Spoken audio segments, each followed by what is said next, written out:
Assalamualaikum warahmatullahi wabarakatuh.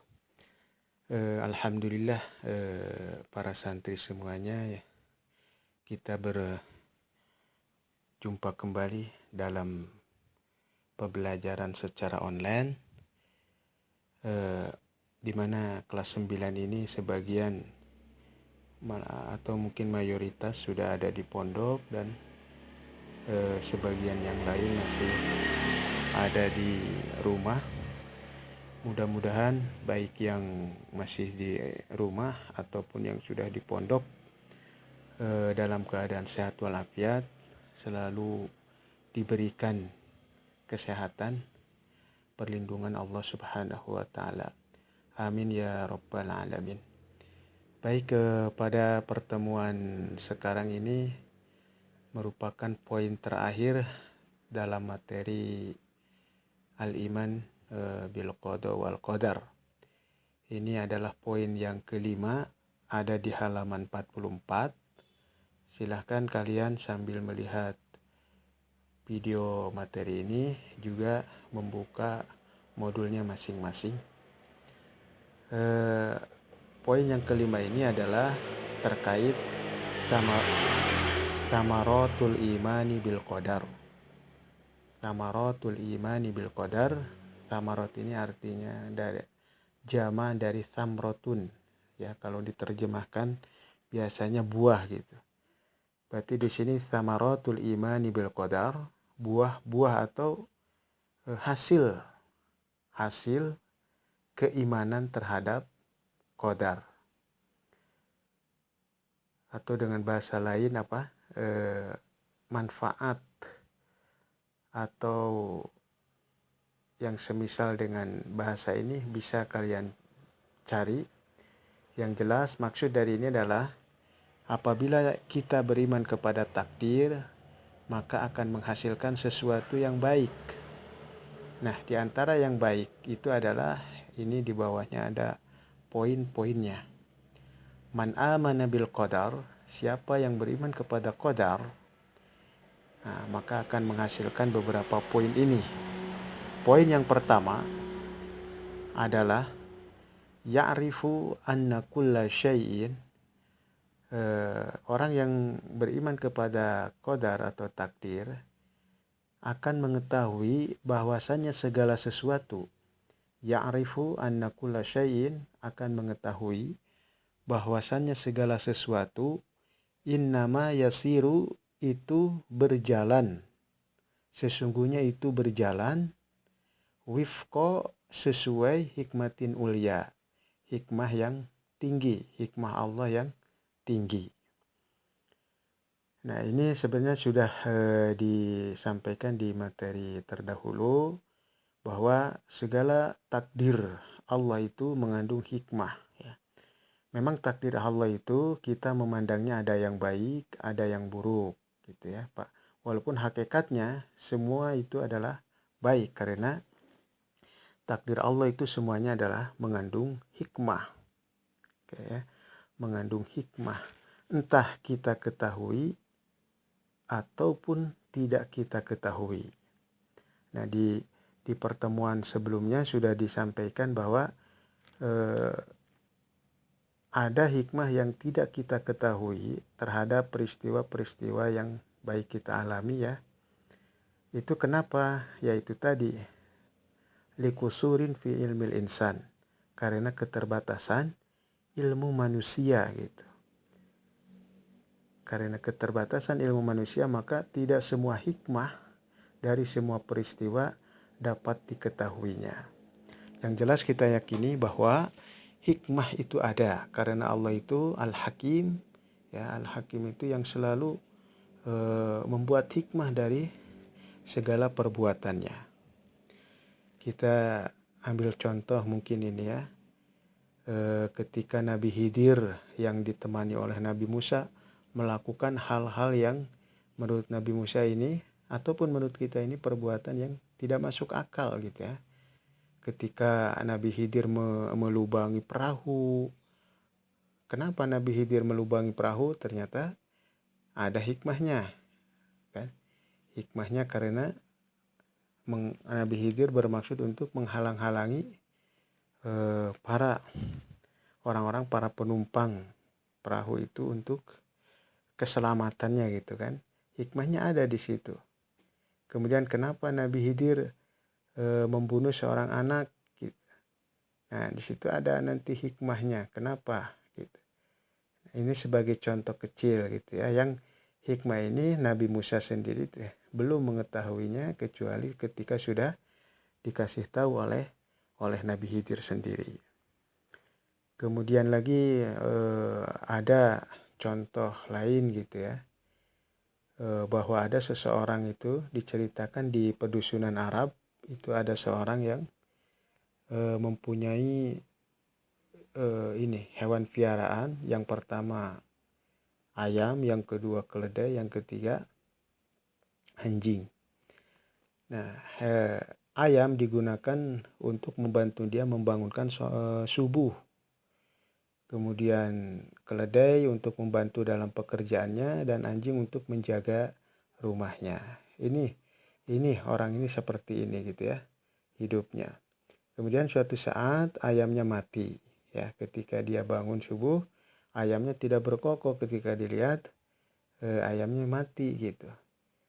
Nah, ini berarti kan ini musibah ini ya. Hewan piaraannya, salah satu hewan piaraannya mati, ini musibah gitu. Tapi apa yang dia katakan? Dia katakan, mungkin inilah yang terbaik bagi saya. Mudah-mudahan ada hikmah dari peristiwa ini. Itu yang dia ucapkan. Terus hari berganti hari, tidak lama kemudian maka keledainya pun mati ya. Tidak dijelaskan apa mati secara biasa atau mati ada yang membunuh. Nah, lagi-lagi dia mengucapkan bahwa inilah yang terbaik bagi saya. Dia menerima kenyataan atas kematian keledainya setelah ayamnya. Tidak lama kemudian ternyata anjingnya juga mati ya. Maka itu pula yang dia katakan, inilah yang terbaik bagi saya. Mudah-mudahan ada hikmah dari semua ini. Itulah yang dia katakan dan dia yakini gitu. Dia menerima apa segala yang menimpa dirinya. Tidak lama kemudian datanglah gerombolan orang-orang yang menyerbu atau menyerang pedesaan orang tersebut. Dan ternyata gerombolan ini membunuh semua penduduknya kecuali dia yang tidak dibunuhnya. Nah, kecuali dia tidak dibunuhnya, selamat gitu. Kenapa dia bisa selamat? Ternyata ini ada kaitannya dengan peristiwa yang menimpa sebelumnya. Bahwa ternyata katanya para gerombolan ini membunuh orang-orang yang di rumahnya menjadikan patokan binatang, suara binatang yang ada di rumahnya. Berarti kata gerombolan ini kalau di rumahnya ada suara binatang, entah itu ayam, anjing, keledai, kuda dan sebagainya, berarti di rumah itu ada orang. Makanya para gerombolan itu masuk ke dalam rumah tersebut dan membunuh penghuninya. Sementara ketika melewati orang ini ya, yang ayam ininya pada mati, ayam, keledai dan anjingnya pada mati, para gerombolan ini tidak memasuki rumahnya karena di rumahnya dianggapnya tidak ada orang karena tidak ada suara binatang atau hewan piaraannya. Akhirnya dia pun bisa selamat. Nah, ini adalah sebagai contoh kecil di antara sekian banyak contoh ya, bahwa ada hikmah di balik semua peristiwa yang kita alami itu, walaupun tidak menyenangkan kita semua gitu. Ini sebagai contoh. Nah, ini mungkin kalian juga bisa mencari contoh-contoh kecil yang berkaitan dengan ini, atau mungkin kalian sendiri bisa ya mengingat ke belakang pernah mengalami peristiwa yang tidak mengenakan, peristiwa menimpa musibah gitu ya. Ternyata kalian mengetahui, oh ternyata ini ada hikmahnya. Hikmahnya kalian sudah mengetahuinya. Ini bisa aja seperti itu ya. Mudah-mudahan keadaannya seperti itu. Oke, baik, ini yang pertama. Kemudian yang kedua, faida asobahu dzarru, orang yang beriman kepada takdir, faida asobahu dzarru, apabila menimpanya adoru, kemadorotan, atau sesuatu yang tidak menyenangkan, bahaya atau apapun lah yang tidak menyenangkan, fa innahu la yahzan, maka sesungguhnya dia tidak bersedih, wala yajza'u, dan tidak keluh kesah atau gelisah gitu. Orang yang beriman kepada takdir hidupnya tidak sedih dan tidak keluh kesah, gelisah apapun yang menimpa dirinya, walaupun tidak menyenangkan.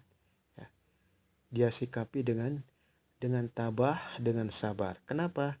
Karena orang yang beriman kepada takdir meyakini bahwa ini, selain meyakini adanya hikmah, bahwa inilah mungkin yang terbaik baginya atas apa yang Allah timpakan gitu.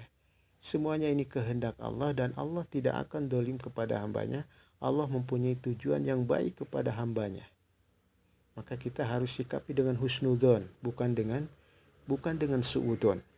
Apalagi dengan sikap-sikap yang tidak islami, sikap-sikap yang di luar batas.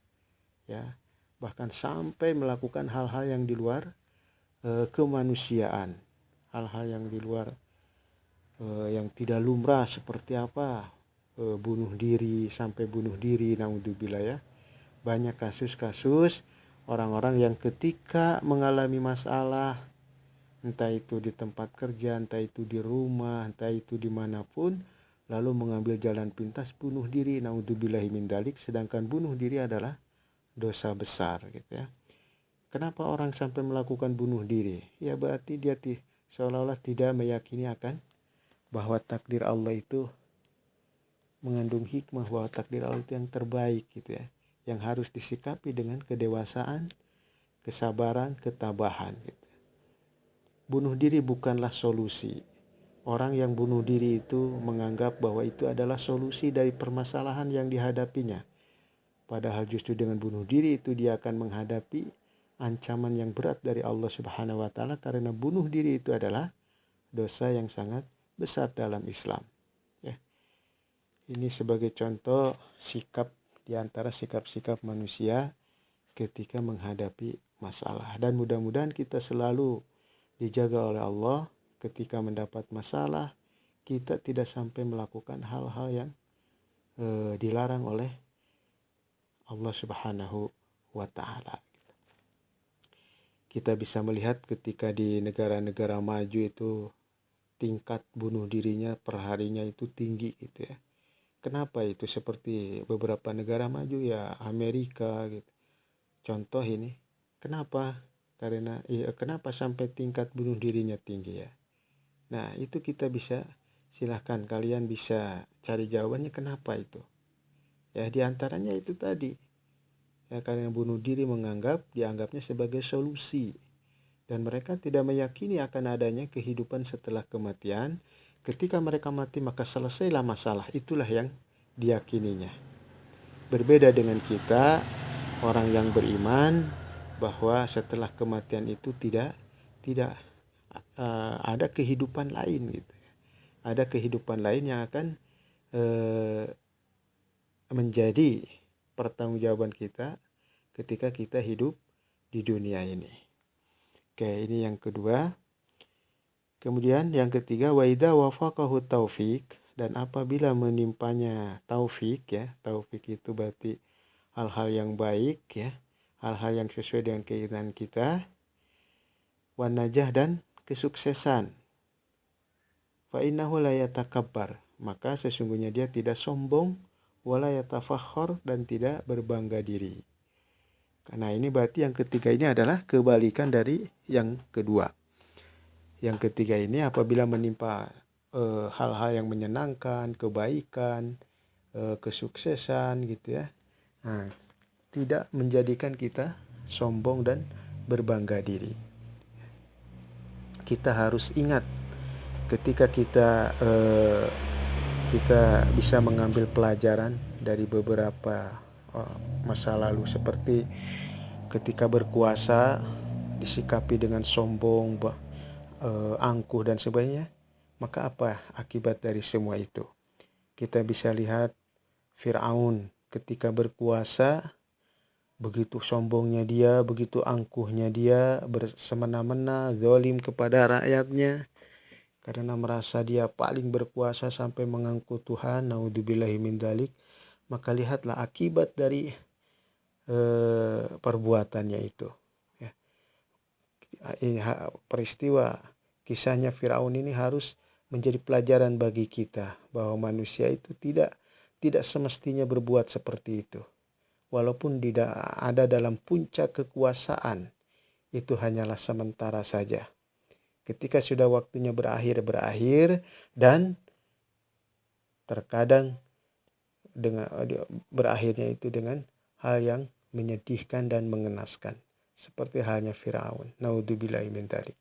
Ini sebagai contoh ya, sebagai contoh, dan banyak lagi contoh yang lainnya yang diceritakan dalam Al-Qur'an oleh Allah Subhanahu wa taala yang bertujuan untuk sebagai pelajaran bagi kita ini ya, dan orang-orang di masa yang akan datang.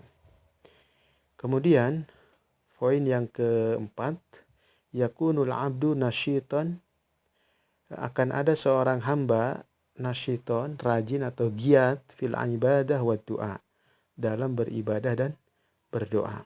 Ini orang yang beriman kepada takdir, dia akan giat dalam beribadah dan berdoa. Kenapa? Memang kita Allah sudah menakdirkan segala sesuatunya. Tapi di situ juga Allah menyuruh kita untuk beribadah dan Allah menyuruh kita untuk berdoa gitu. Karena kata Rasulullah pun yang bisa merubah takdir adalah doa. Maka berdoalah gitu ya. Kita dianjurkan untuk berdoa, berharap kepada Allah hal yang terbaik yang ditimpakan kepada kita. Kita jangan mempertanyakan, jangan mempermasalahkan bahwa segala sesuatu sudah ditakdirkan oleh Allah, ngapain kita berdoa? Tidak seperti itu. Berdoalah, kewajiban kita adalah beribadah kepada Allah dan berdoa. Memperbanyak doa untuk kebaikan kita semua. Kebaikan kita, keluarga, dan yang lainnya. Itulah tugas kita. Beribadah dan berdoa tanpa harus mempermasalahkan takdir ya. Takdir yang Allah tetap, itu urusan Allah. Ya, kita serahkan semuanya kepada Allah. Yang penting kita berharap meminta kepada Allah yang terbaik bagi kita. Kemudian yang kelima, yakunul abdu nasyitan fil ikhtiyar. Akan ada hamba yang beriman kepada takdir itu nasyitan fil ikhtiyar, rajin giat dalam berusaha. Nah, ini juga sama ya.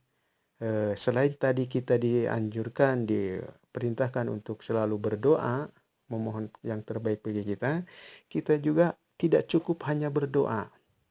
Kita disuruh juga untuk berusaha dan berusaha. Nah, ada sahabat Nabi bertanya, ya Rasulullah, kata sahabat ini, apakah kita sudah ditentukan rizkinya? Kata Rasulullah, ya. Kalau begitu untuk apa kita berusaha? Maka kata Rasulullah, berusahalah. Berusahalah kalian semua, nanti akan dimudahkan kepada apa yang telah Allah tetapkan. Nah, jadi kewajiban kita tetap harus berusaha dan berusaha. Jangan mempermasalahkan apa yang telah ditetapkan Allah, karena kita tidak tahu apa ketetapan Allah bagi kita. Apakah kita miskin? Apakah kita kaya? Kita tidak tahu. Kewajiban kita adalah berusaha dan berusaha. Dan Allah Subhanahu wa ta'ala sudah memerintahkan kita untuk selalu berusaha dan berusaha. Kemudian yang keenam, la yakhaful abdu minal mauti. Tidak akan takut seorang hamba yang beriman kepada takdir itu dari kematian. Kenapa harus takut? Kematian adalah sesuatu yang pasti terjadi kepada makhluknya, kepada makhluk Allah, dan kematian itu sudah ada garisannya, sudah digariskan oleh Allah Subhanahu wa ta'ala. Kita kapan meninggalnya, di mana itu semuanya sudah ada ya. Tinggal kita, bukan kita harus takut, karena kematian itu bagaimanapun akan datang kepada kita.